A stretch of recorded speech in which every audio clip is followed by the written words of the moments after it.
in 4 years, the Los Angeles Dodgers are going back to the World Series.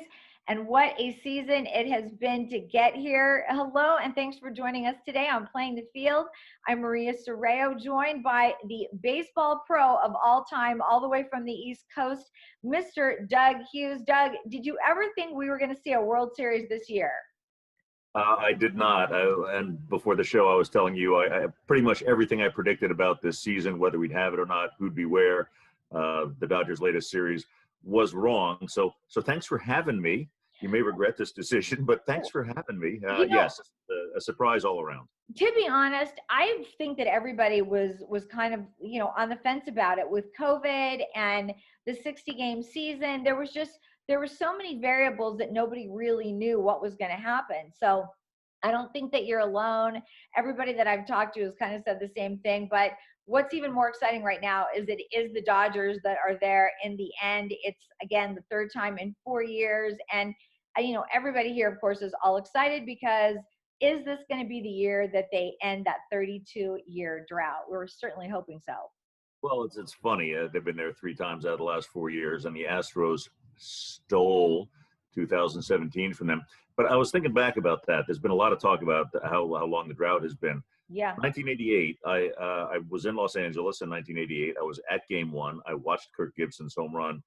They were supposed to get swept by the A's. The Right. predictions were Dodgers are going down in 4, and then Kirk Gibson stepped up, obviously implausibly, in the 9th inning and got them a Game 1 win. The next game was the Bulldog. Oral Hershiser won that game all by himself. He threw a complete game shutout. He went 3 for 3, including 2 doubles, drove in a run. He literally won the game all by himself, and they cruised, and then they went from there. So the last time they won, they weren't supposed to, and the last 2 times they've been there, they were supposed to and didn't. Again, the Astros stole one. So what the expectations coming in, I think, are meaningless. And I'm hearing a lot about 1988, but when you look back at that, that was completely unexpected. So expectations out the window. Well, they're taking on the Tampa Bay Rays, and I have to tell you, I saw something on Twitter when they were playing in their Game 7 against the Houston Astros.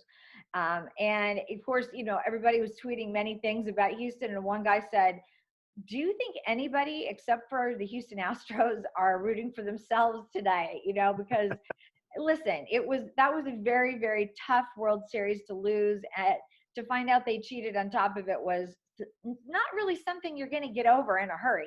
So, I was reading up on that, and Clayton Kershaw has not gotten over it. There was a Sports Illustrated interview. I read all the way through, and they started to wander the interview into that. And he said, we're not going to go there. We're not going to do that in this interview. We're not going to talk about it. And the guy tried one more question, and he said, was I not clear? Did I not make that clear? And I was reading about the game in particular. I've heard people say there was not a single swing and miss against Kershaw. There were 4 swings and miss at that incredibly accurate fastball and giant hook, and now the slider. Completely off the chart that the Houston Astros could play that way, and now we know why. And it's interesting to me that he won't talk about it. I'd be getting it off my chest. He's a bigger man than I am. Well, it's interesting because this year at Media Day, which was in January, they had before they go to spring training kind of thing, and we did interviews with most of the players. I don't think Clayton was there for that, but I remember when Justin Turner came up, we said, well, how are you guys feeling with everything coming out about the Houston Astros? And he went off. Justin went off, and then everybody else pretty much did as well. And then Dave Roberts came up, and we said, well, everybody is kind of saying this and that. And Dave said, it's understandable. They were definitely put in a situation where they probably should have won that World Series. I'm not saying it was just the banging of the trash cans, but you know what? It was not right. I don't know if Jose Altuve had something on his shirt that he was getting signals. Who knows? You know what? It happened. It's over. And now they're back at another World Series. And you and I talked about who would be the starter in the series. And, you said it has to be Clayton Kershaw. He has the most rest, at least just to start this series. I mean, we've seen Walker Buehler just be fantastic. And really, this Dodger pitching has been solid. There's been a few hiccups along the way, but, I think that's to be expected. Well, we're all getting more familiar with names we wouldn't otherwise really be familiar with as Right. we watch this. But yes, I think it has to be Kershaw, and I think he can go in games 1 and 5 pending his back. Yes. It's been a short season, and I'm hearing a lot about 32 as though 32 is old. When did 32 become old? Is that whose idea was that? I think that was a football thing, wasn't it? 32, oh, you're up there in football. But for baseball, I mean, Albert Pujols just turned 40 and he is still hitting home runs and breaking records. So I don't think 32 is too old. He hit 224 this season, Maria. I checked that before the show too. We'll get to that. We're But going to get to Albert later. yeah, 32. To me, these are our prime years. 27 to that 32, 33 are absolute prime. Kershaw, his arm is working fine. He's added pitches since he came into the league as a kid. And my first interview where I asked him if he was right-handed or left-handed, he's added the slider, the change. He's taken the two-pitch Koufax approach to a much higher level. And suddenly I'm hearing 32 is old. I think he's fine at 32. Now we're talking about hitting also. And of course, last night, Game 7 against the Atlanta Braves. I mean, that was one of the most intense games I think I've ever seen. And, you and I talked about this series. The Dodgers were down 3-1, and pretty much it's over. The Dodgers are done. They just can't get it together. And it went from like cold bats to 15 runs in one game, which was just, what were we playing football out there? It was absolutely crazy.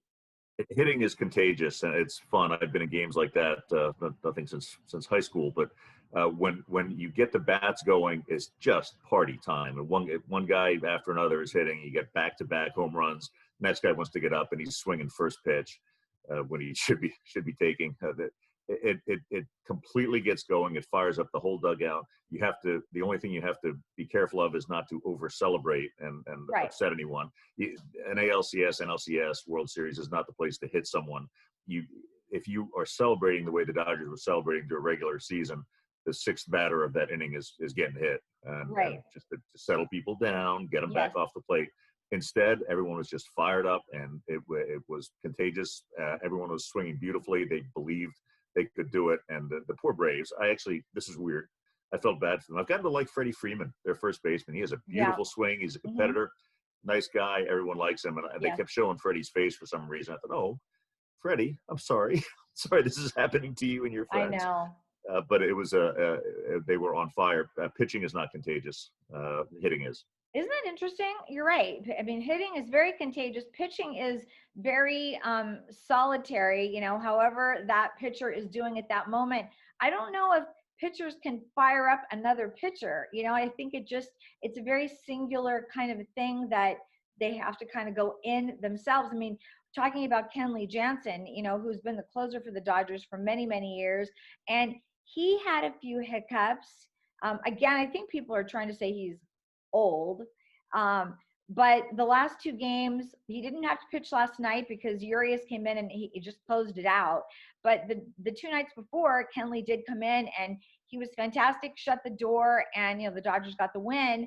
Is Kenley ready for is he ready for the World Series?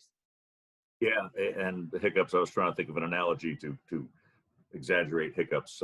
He was vomiting, I guess earlier, not just hiccups, but full scale hug the bull vomiting, and people were losing confidence in him. Right. He seems not to have lost confidence in himself. He's a closer. Those guys are just their own thing. They believe they can walk across the lake, and that to me was the most interesting part of the game last night. A 1-run game. It's the 9th inning.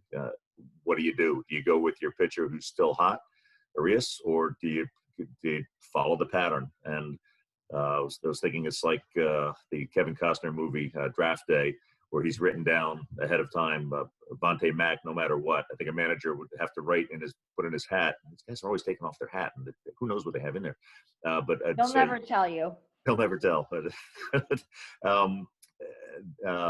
You would have to write in there, Kenley Janssen, 9th inning, no matter what. And a lot of people say, it's by the book. We got a closer. We have a closer. We're going with our closer. But sir, your pitcher that you put in 3 innings ago is on fire. No one's touching him. Right. What do you do? And that's a really hard decision. And if you blow it, you're going to get ripped apart either way. It's a hard decision, but what I really liked last night was post game, Dave Roberts said, he was asked, why didn't you bring Kenley in? And he said something that I think everybody was excited to hear. He said, I stayed with the hot hand. That may be probably the best words that we've heard from Dave Roberts, because he didn't say, well, it was written on a chart and we should have done this and we should bring this guy in for the lefty, the righty, all this.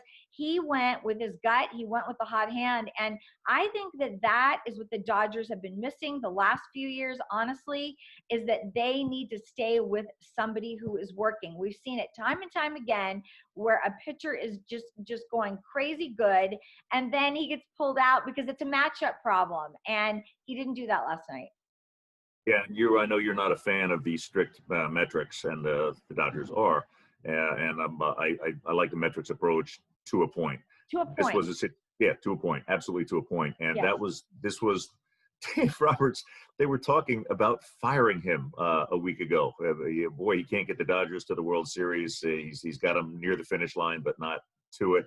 Right. And here now he has them in the World Series, and he made a gut call that was gutsy. I was going to use another word. Necessary. But that was courageous, and it was hard.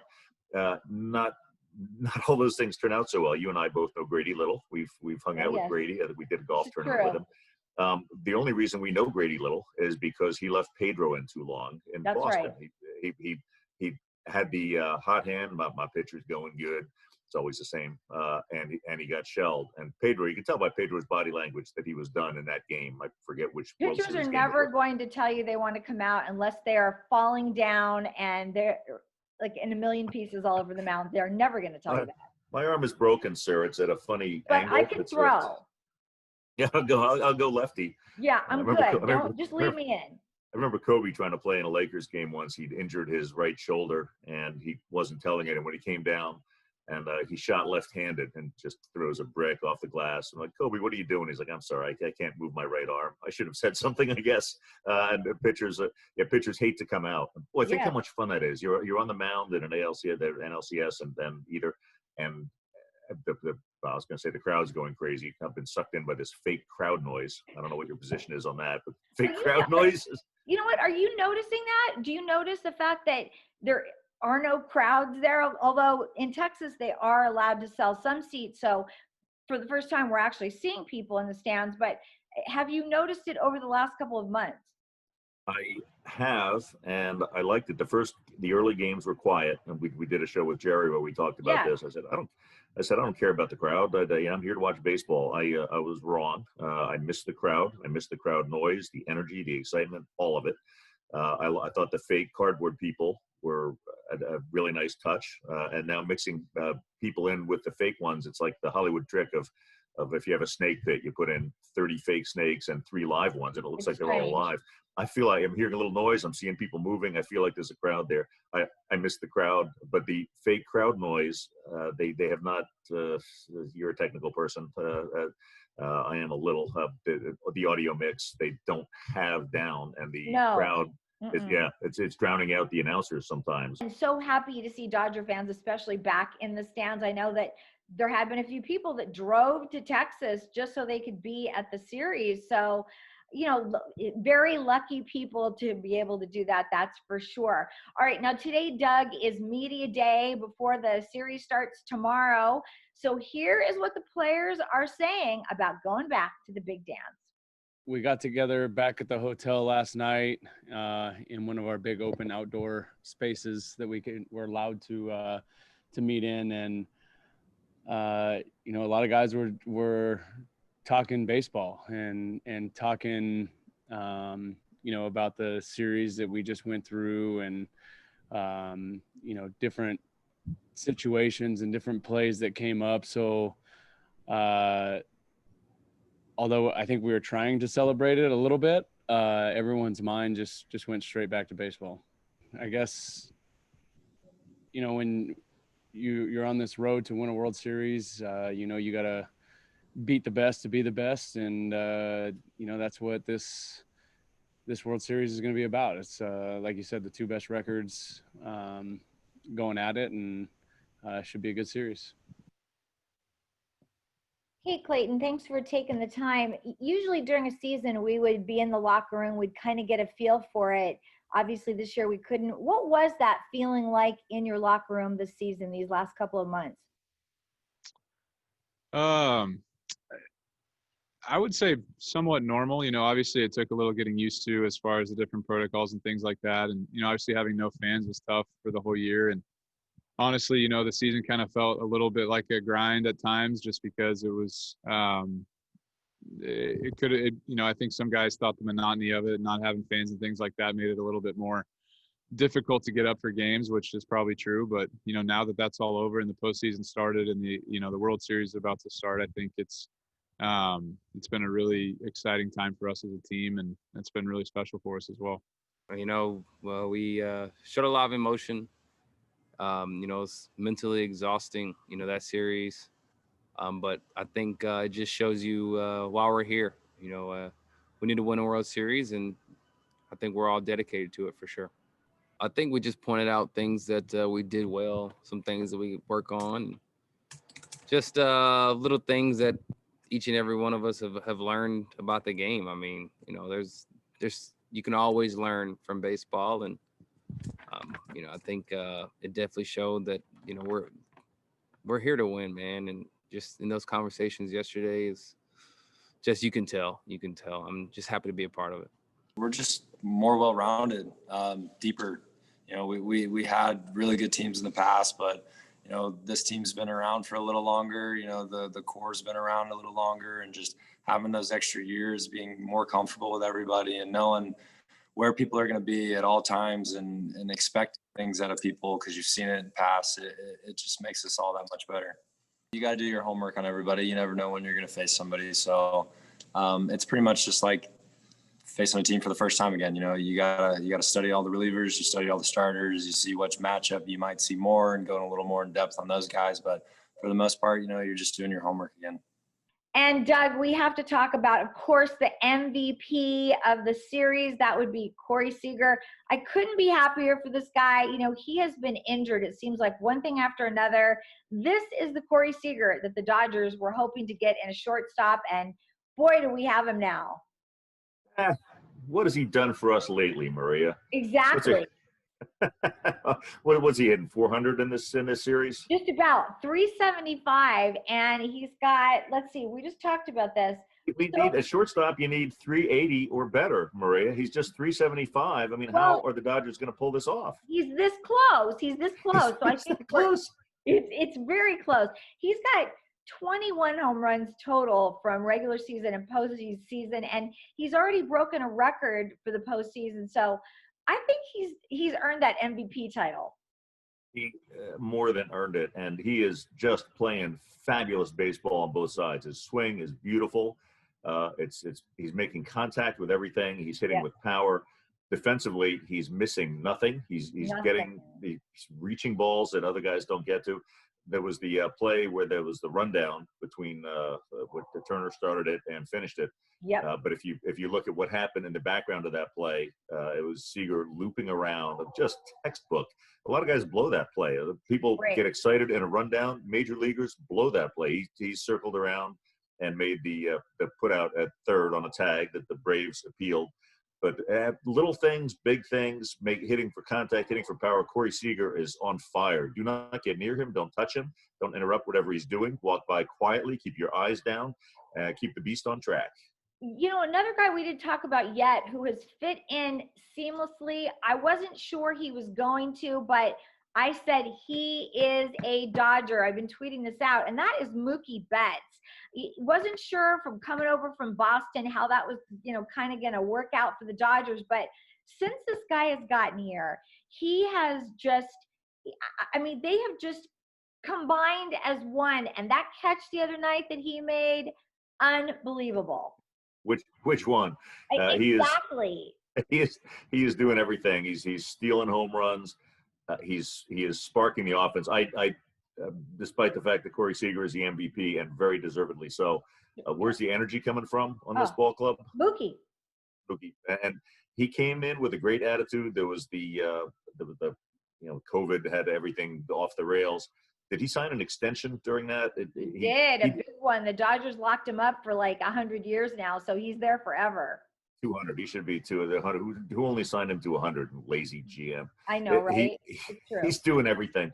His energy. Teams have guys who are spiritual is not the right word, but energy leaders, and he is leading by example. He's taking the extra base. He's playing hard defense. The play he made where he came in hard and caught the ball right off his left foot and then completed the double play. He is absolutely doing everything, and that is contagious. We talked earlier about hitting being contagious, pitching not, defense is, and he's a virtual super spreader of energy in terms of both defense and hitting. And you know me, I love the energy. I love emotion. I know baseball is supposed to be very stoic a lot of the time, but you know what? Throw that out the window. Have fun. Go out there. I love getting to the base and doing your thing. And I just think he's fantastic. So I'm thrilled that he'll be a Dodger for life. That's for sure. 60 games. Is this a real season, or do you have to put an asterisk by whoever wins the World Series? Your take. I'm an opponent of the asterisk. People always talk about it when something happens they don't like. This is a level playing field. This is the same for everyone. Yes. All teams knew the deal coming in, or what the deal was supposed to be, and what it turned out to be. Mm-hmm. That they got what they planned for, right. And that's a big deal. Football, we've been relocating games and canceling games. Basketball is the master of this. I thought basketball was over the top when they came in, but they have handled it beautifully. The bubble worked. I was hesitant about this bubble approach for baseball, the semi-bubble. Got games in Texas when nobody's from Texas at all. You got Clayton Kershaw trying to pitch in 30-mile-an-hour winds. You've never seen that in the ravine. That doesn't happen. But this is the real season. This is what everyone was told it was going to be. Baseball, we have a stipulated 60-game season, and the seasons have been shortened for other things. Strikes have shortened seasons. Yes, earthquakes have messed them up. 9/11 messed it up. These things happen. So it's a real season, and everyone who didn't win is sour grapes. And I've been saying that before the Dodgers got to this position. The Dodgers are obviously benefiting. They're doing well in this framework.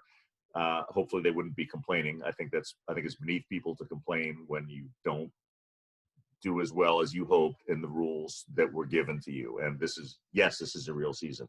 It's a short one, like a strike shortened season, but who's the best team this year? We're down to 2. We're down to 2. And, I give credit to these guys across the board because, they didn't really have to play. They could have all band together and just said, you know what, we're not going to play this season. It's going to kind of be a wash until they get this COVID figured out. And these guys really went a step beyond and said, we will give up time with our families. We will not go out. We will just go to the ballpark and go home. And, that's difficult for especially a 24-year-old guy, So I think that a lot of the older players, older